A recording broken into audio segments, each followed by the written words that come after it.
The envelope sat on the table like an accusation. 3 words in her careful handwriting. Return to sender. Samuel Hartwell stood in his kitchen as dawn broke cold across the Montana territory. The lamp burned low on the wooden table, its flame trembling in the draft that seeped through the window cracks. Frost painted the glass in delicate patterns. He'd been staring at the letter for 2 days now, unable to believe she meant it. The floorboards creaked behind him. Is Miss Clara coming back? Papa, Willa May stood in the doorway, still in her nightgown. 7 years old, with her mother's dark hair and his own gray eyes. She'd been asking the same question for 2 months. He'd run out of answers that felt true. Samuel looked at his daughter, then at the letter, then toward the window where the sun broke pale and distant over the western ridge. He didn't answer. He set the letter down and walked toward the barn. Willa followed, barefoot on the cold ground, wrapping her shawl tight. She watched him saddle his horse with practiced hand cinch, bridle, bedroll tied behind. He moved with purpose now. The hesitation of the last 2 days burned away by something harder than doubt. Where you going? She asked. West. He checked the stirrups. To find someone. Miss Clara. He paused, one hand on the saddle horn, and looked at his daughter. Her face held hope so fragile it hurt to see. Miss Clara, he said. He lifted her onto the porch where their neighbor, Martha Doyle, waited to watch her. The old woman's eyes asked the question her mouth didn't. Samuel just nodded once. Martha nodded back. He mounted his horse. Willa stood on the porch, wrapped in her blanket, small against the rising light. He looked back once saw his daughter's face, trusting and afraid all at once. A man's word is his bond. His father had told him once, keep it or die trying. He'd written Clara a letter weeks after she left, told her she belonged, told her to come home. She'd sent it back unopened.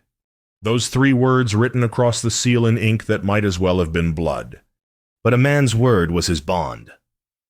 The hoofbeats echoed steady as prayer across the frozen yard. He didn't look back again. The road stretched empty before him. Samuel had ridden it 100 times for cattle or supplies, but never for a woman who didn't want to be found. The afternoon sun hung pale behind gray clouds. Wind cut sharp through the pine country, carrying the smell of coming snow. His horse moved steady beneath him, used to long days and rough country. Samuel let the rhythm settle his thoughts. He'd met Clara Brennan 6 months ago, though it felt like another lifetime now. She'd arrived as a traveling healer, hired by a neighbor to tend a sick child 3 ranches over. She'd passed his place on her way and seen Willa May feverish on the porch, face flushed with heat that had nothing to do with summer sun. Clara had stopped without asking payment. She stayed 3 days, nursing his daughter through the fever with cool cloths and herbal teas and a gentle presence that made the house feel less empty than it had since Sarah died. Willa recovered, Clara smiled, and somehow she never left. She stayed through the summer mending, teaching Willa to read, planting a garden that bloomed wild and beautiful. She shared their meals and their silence and the quiet rhythm of days that felt, for the first time in 3 years, like living instead of just surviving. Samuel had fallen in love watching her braid his daughter's hair. He'd fallen in love hearing her laugh at Willa's stories. He'd fallen in love with the way she looked at sunrise, standing in the doorway with coffee in her hands like she belonged there. Then one September morning, she was gone. No warning, no argument. Just a note on the table in that same careful handwriting, I don't belong here. Forget me. See, Samuel had waited a week, thinking she'd come back. Then another. By the 3rd week, he'd written the letter short, honest, desperate. You belong, come home. He'd sent it to the town she'd mentioned once, the place she said she came from. Sweetwater Creek, 2 weeks' ride west. It came back unopened. Returned to sender. Samuel pulled the letter from his coat now, the envelope worn from handling. He couldn't bring himself to leave it behind, though he didn't know why. Maybe proof. Maybe penance. He tucked it away and looked ahead at the empty road. You carved toys for my daughter, he said to the wind. You taught her to read. You made us whole." His voice carried into the pines and vanished. "If you think I'm not coming, you don't know Montana men." The road bent west. He followed it. Rain hit the trail like judgment.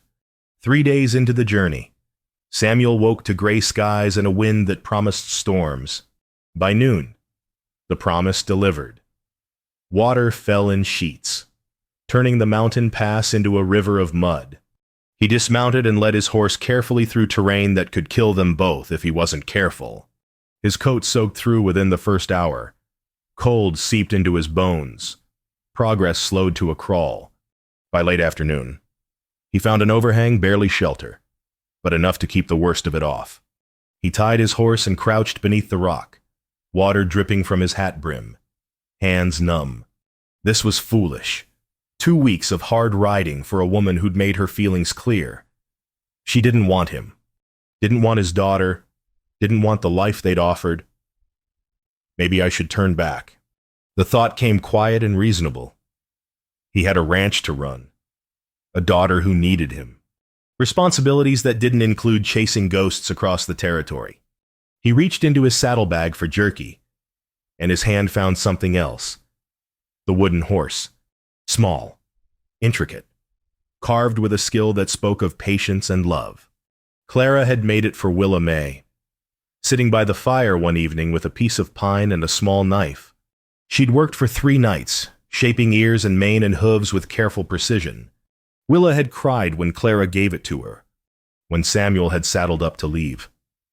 Willa had pressed the toy into his hands. "Take it, Papa." "So Miss Clara knows we still have it." Samuel held it now, rain drumming overhead, and understood. Clara hadn't left because she didn't care. She'd left because she cared too much and thought she wasn't worthy of it. She'd run from love the way wounded animals run from kindness, not from cruelty, but from fear of the cost. She's scared. He realized, not heartless, just scared.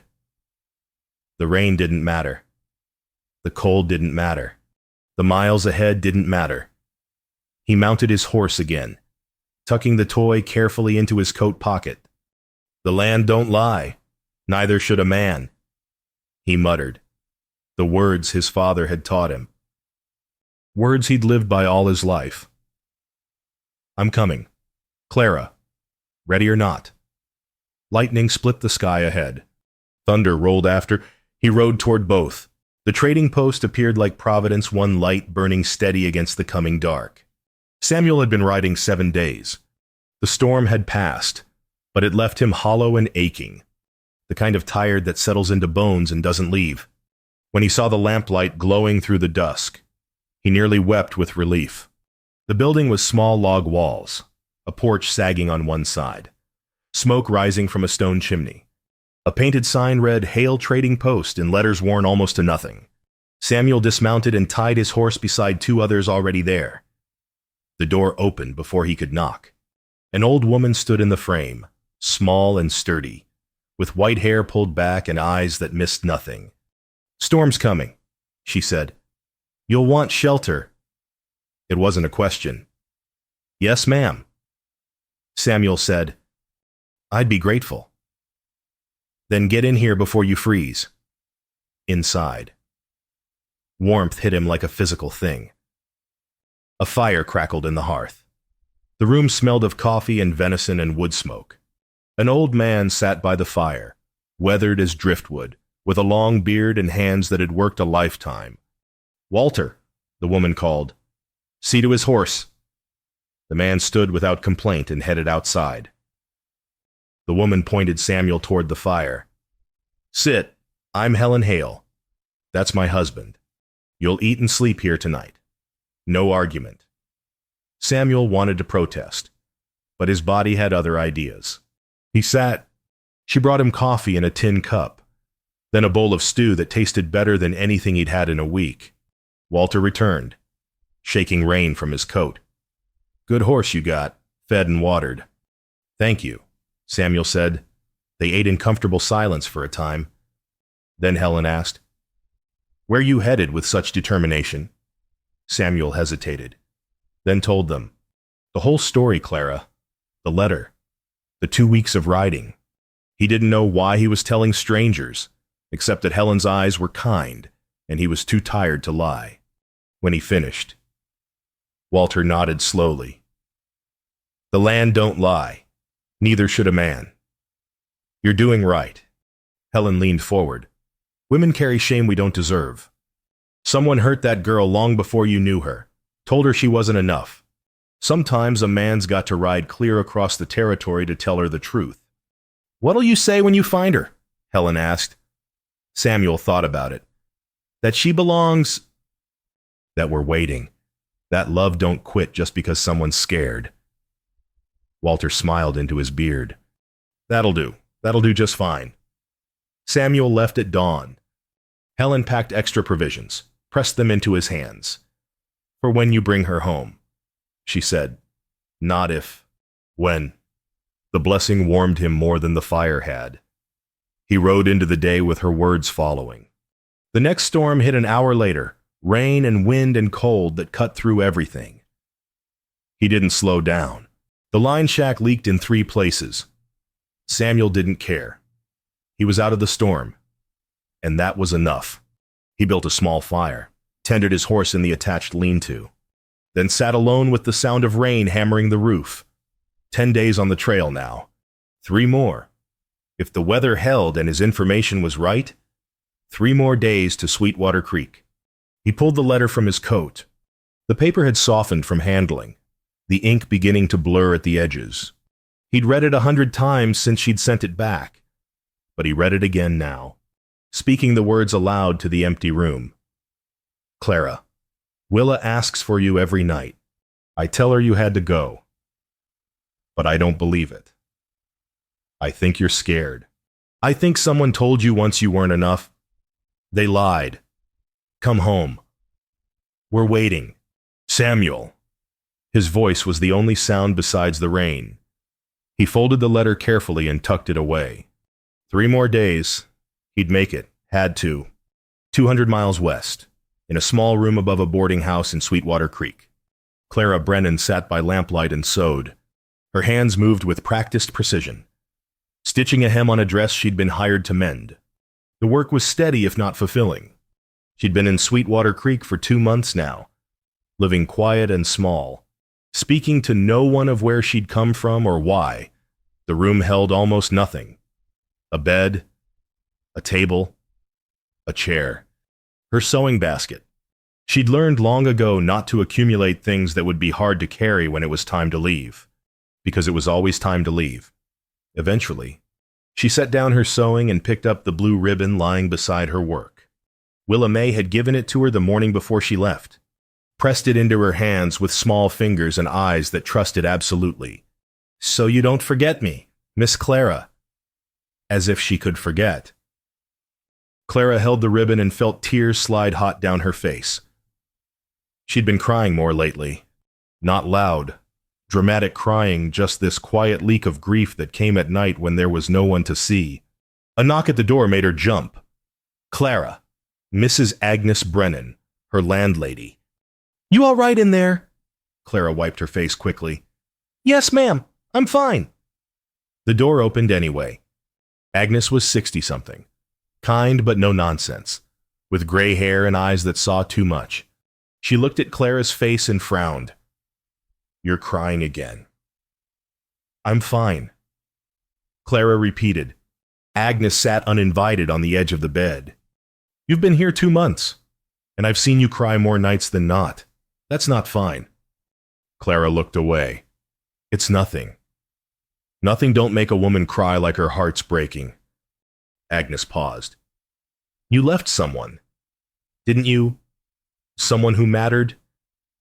The words came before Clara could stop them. I left people I loved. I thought it was mercy. Now I think it was cowardice. Then why don't you go back? Clara laughed, bitter and hollow. Because they deserve better than me. Agnes studied her. Seems to me that's their decision, not yours. She left before Clara could answer. Clara sat alone again, holding the ribbon, staring at nothing. The lamp flickered. Rain began to fall outside. The same storm that soaked Samuel 100 miles east. Neither knew the other was suffering the same wound from opposite sides.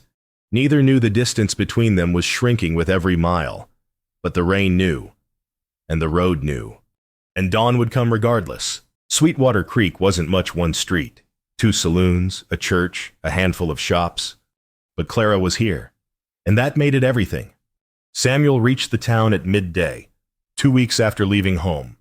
He was exhausted, mud-covered, his beard grown in rough and unkempt. But he'd made it. He stopped at the general store first.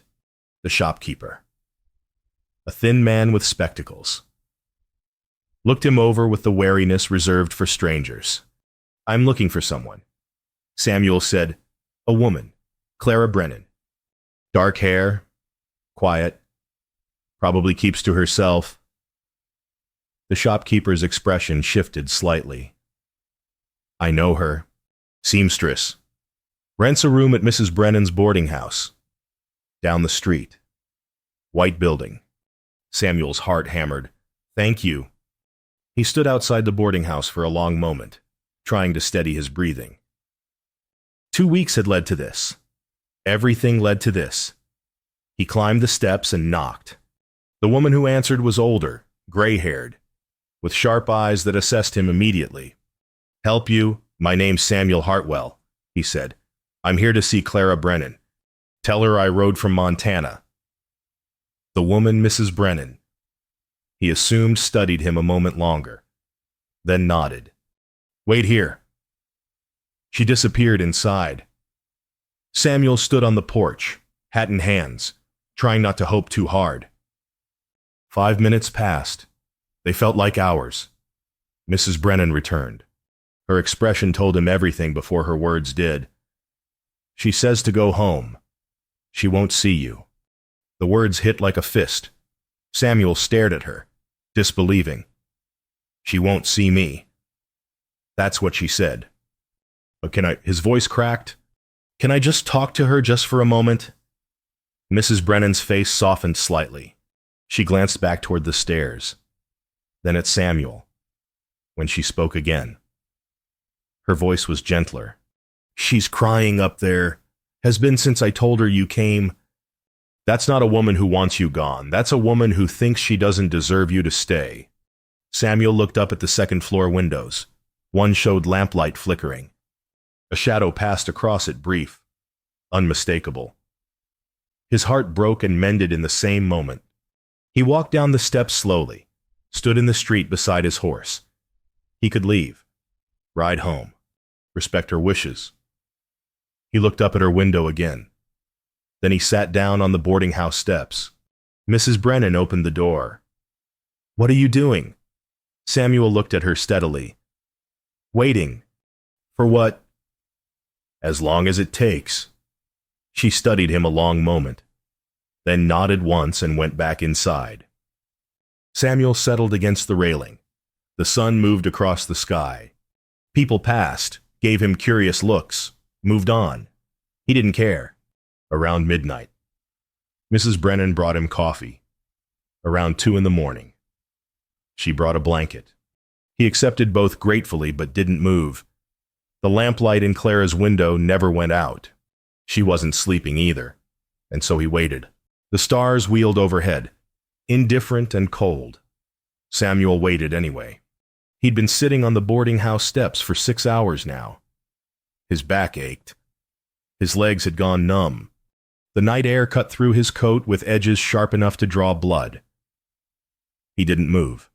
Clara's lamplight burned steady in the window above. He watched it like a man watching a lighthouse in a storm, the only fixed point in a world that wouldn't stop. Moving. Maybe I'm a fool, he thought. Maybe love makes men foolish. But he'd ridden 2 weeks through rain and doubt and cold. He'd slept in line shacks and traded posts and under open sky. He'd crossed mountains and rivers and miles of emptiness. He could wait one more night. In her room, Clara paced. She'd been pacing for hours, wearing a path in the narrow space between bed and window. Agnes had told her twice that he was still there, still waiting, still refusing to leave. You rode 2 weeks, Agnes had said, exasperated and impressed in equal measure. He's sitting on my steps in the cold. What more proof do you need? But proof wasn't the problem. Clara believed he'd come, believed he cared. That was what terrified her. She'd learned young not to hope for permanence. Her parents had died when she was 5. Fever took them both within a week. After that came the relatives. Aunt Sarah, who kept her for a year before passing her to Aunt Margaret. Cousin Thomas, who tolerated her for 6 months before sending her to Uncle John. Each one made it clear she was a burden, a charity case, someone to be endured, not loved. By 15, she'd stopped expecting anything different. When she'd found herself at Samuel's ranch, healing his daughter, staying for one day and then another and then a summer, she'd waited for the moment he'd realized she wasn't worth keeping. But that moment never came. He'd looked at her like she mattered. Willa had called for her at night like she was already family. And Clara had been happy, genuinely happy, for the first time in her life. That was when the fear came. This won't last. The voice in her head whispered, they'll see who you really are. They'll send you away. It's better to leave first. So she had. Now he was here, on her landlady's steps, in the cold, refusing to leave. Clara pressed her forehead against the window glass and closed her eyes. Dawn broke gray and pale. The lamp in her room had burned down to nothing. She opened the door. Samuel stood immediately, stiff from hours of sitting. He turned to face her. She stood in the doorway, wrapped in a shawl, eyes red from crying, face pale with exhaustion and fear. You shouldn't have come, she whispered. Samuel looked at her, really looked at her, and his voice came steady, despite everything. I shouldn't have let you leave.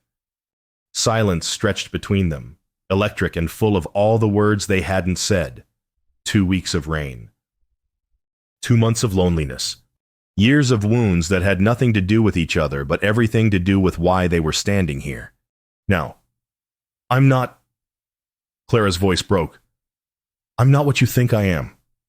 I have nothing. No family. No name that matters. I'm just... You're the woman my daughter calls for in her sleep. Samuel interrupted gently. You're the one who taught her to read. You're the one I wrote to every night in my head after you left. That's who you are. Clara stared at him. A tear escaped. Then another. Come in, she whispered. Samuel followed her inside. The room held almost nothing. A bed, a table, a chair, sparse and temporary, like she'd been ready to disappear at any moment. Samuel stood just inside the door while Clara made coffee with shaking hands. The silence between them felt fragile. One wrong word could shatter it. She handed him a cup. They sat. The small table between them. I need to tell you something, Clara said. Her voice was barely above a whisper. About why I left. Samuel nodded. I'm listening. She took a breath. I was 5 when my parents died. Fever took them both. After that, I went to live with my aunt. She kept me for a year, then sent me to another aunt, then a cousin, then an uncle. I lived in 7 different houses before I turned 15. Her hands tightened around her cup. Every one of them made it clear I was a burden, something to be tolerated, not wanted. I learned not to settle in, not to hope things would last, because they never did. Samuel listened without interrupting, his eyes never leaving her face. When I came to your ranch, she paused, gathering courage. When I stayed that summer, I was happy, truly happy. Willa needed me. Her voice caught. You looked at me like I mattered, like I belonged there. You did belong, Samuel said quietly. I know. Clara's tears fell freely now. That's what scared me. I kept waiting for the moment you'd realize I wasn't enough. That you'd send me away like everyone else. So I left first, before you could. She looked up at him, eyes raw with pain. I thought it was mercy. I thought I was protecting you both from the disappointment of keeping me. Samuel set down his cup. He pulled the letter from his coat, the one she'd returned unopened, and placed it on the table between them. I wrote this 3 weeks after you left, he said. I want you to know what it says, even if you never read it. Clara stared at the envelope. It says that Willa asks for you every night, that I don't believe you wanted to leave, that I think someone told you once you weren't enough, and they lied. His voice stayed steady, quiet, but every word carried weight. It says to come home, that we're waiting.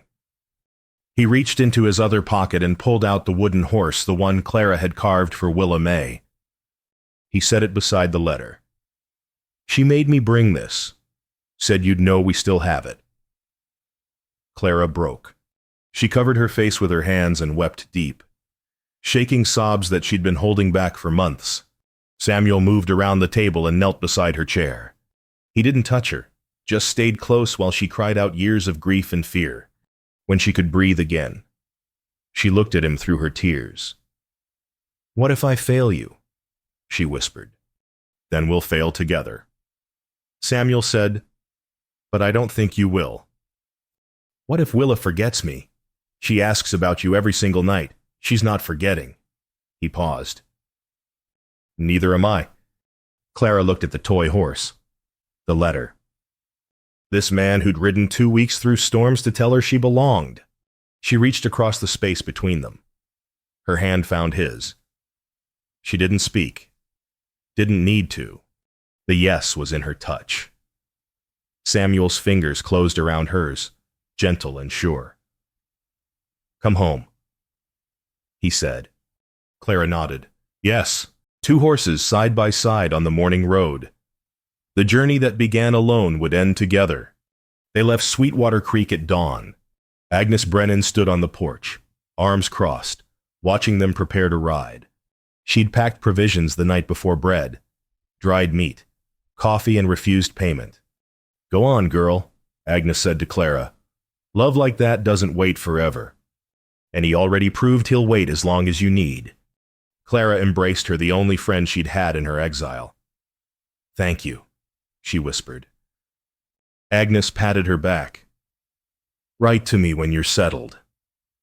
They rode out as the town woke.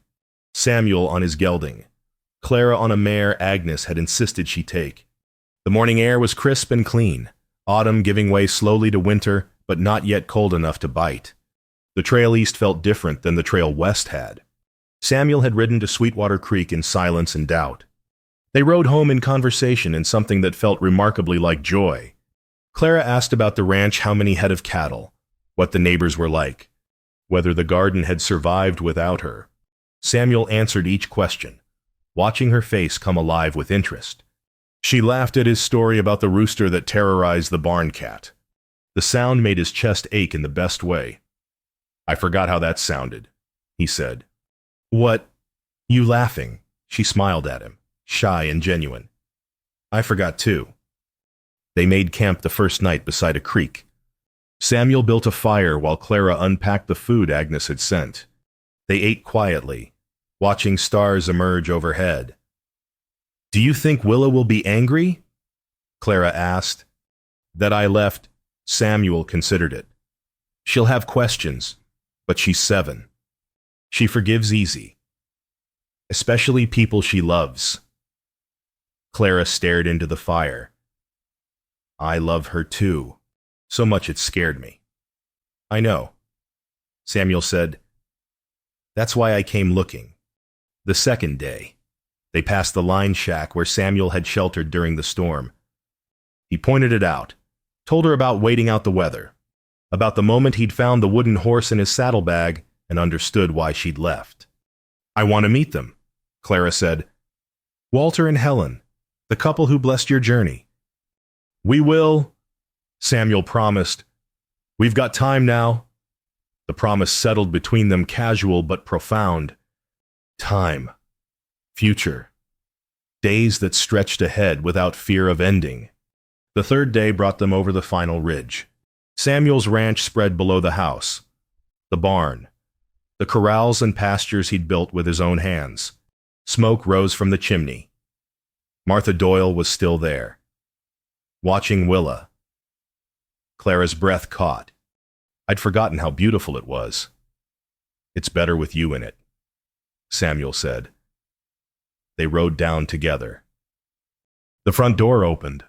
Willa May appeared on the porch, saw them coming, and froze for one perfect moment of recognition. Then she screamed high and joyful and ran barefoot across the yard. Miss Clara, Miss Clara. Clara barely had time to dismount before the child launched herself into her arms. Clara caught her, held her tight, and felt something inside her chest that had been broken for years finally begin to heal. You came back. Willa sobbed into her shoulder. Papa said you would, but I was scared you wouldn't. I'm here. Sweetness. Clara was crying again, but these tears felt different. I'm here. Are you staying this time? Clara looked up at Samuel over Willa's head. He'd dismounted and stood a few feet away, watching them with an expression she couldn't quite name. Yes, Clara said. I'm staying. Willa pulled back, grabbed Clara's hand, and dragged her toward the house. I have so much to tell you. The chickens had babies and I learned a new song and Papa burned the biscuits every single time and her. Voice faded as they disappeared inside. Samuel stood in the yard, alone with the horses, and felt something in his chest unclench for the first time in months. Martha appeared on the porch, smiling. Looks like you found her. I did. She's staying. She's staying. Martha nodded once, satisfied. Good. That child needs a mother. And you need to stop burning biscuits. She left them to settle in. Samuel tended the horses, taking his time with the work. When he finally went inside, he found Clara and Willa sitting at the kitchen table. Willa was talking non-stop, showing Clara drawings she'd made, a rock collection, the wooden horse that now sat in the center of the table like a shrine. Clara looked up when he entered. Their eyes met across the room, a moment of understanding that needed no words. We're home, her expression said. Yes, his answered. We are. That night, after Willa had finally fallen asleep, exhausted from excitement, Samuel and Clara sat on the porch. The stars burned cold and bright overhead, somewhere far away. In a room above a boarding house in Sweetwater Creek, a letter sat forgotten on an empty table. The words written inside it no longer mattered. The important ones had been spoken face to face. Clara reached for Samuel's hand. He took it, their fingers intertwining. Thank you, she said quietly, for not giving up. A man's word is his bond, Samuel said. I told you that you belonged. Had to prove it. She leaned her head against his shoulder. They sat in comfortable silence, listening to the night sounds, wind in the pines, an owl calling somewhere distant, the soft creak of the porch boards beneath them. The road home had been long. 2 weeks of rain and cold and doubt. Miles that felt endless while he was riding them. But every mile had been worth it. Inside the house, Willa May slept peacefully for the first time in months, dreaming of gardens and wooden horses and a woman who'd promised to stay. Outside, 2 people who'd been broken in different ways sat together and began the slow, patient work of healing. The stars wheeled overhead. Dawn would come. And when it did, they'd face it together. Home, Clara thought. Home. Samuel agreed, though she hadn't spoken aloud.